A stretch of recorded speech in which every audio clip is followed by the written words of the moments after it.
భూమి అంటే ఆత్మగౌరవం, భూమి అంటే ఒక నమ్మకం, భూమి అంటే భవిష్యత్తులో ఎన్ని ఇబ్బందులు వచ్చినా భూతల్లి నన్ను కాపాడుతుంది అనేటువంటి నమ్మకం మనిషిని ముందుకు నడిపిస్తా ఉంటుంది, కుటుంబాలను ముందుకు నడిపిస్తా ఉంటుంది. అటువంటి నమ్మకాన్ని లేకుండా చేసినటువంటి ఆనాటి ప్రభుత్వం, నేను ఒక చిన్న ఉదాహరణ మీ దృష్టికి తీసుకురాదలుచుకున్నాను.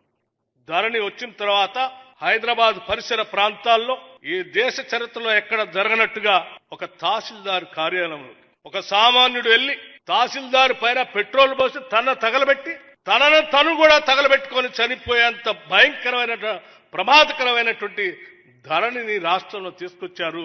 ఆ సామాన్యుడు దాడి చేసింది ఎంఆర్ఓ మీద కాదు, ఆనాటి ప్రభుత్వం మీద దాడి చేశారు. మీరు దాన్ని అర్థం చేసుకోండి, దీన్ని మార్చండి అని చెప్తే కూడా పట్టించుకోనటువంటి దుర్మార్గపు పాలనలో వచ్చినటువంటి ధరణిని ఈరోజు మార్చి ప్రజలకు ఈరోజు అందించేటువంటి కార్యక్రమాన్ని తీసుకొని ముందుకు పోతా ఉన్నాం.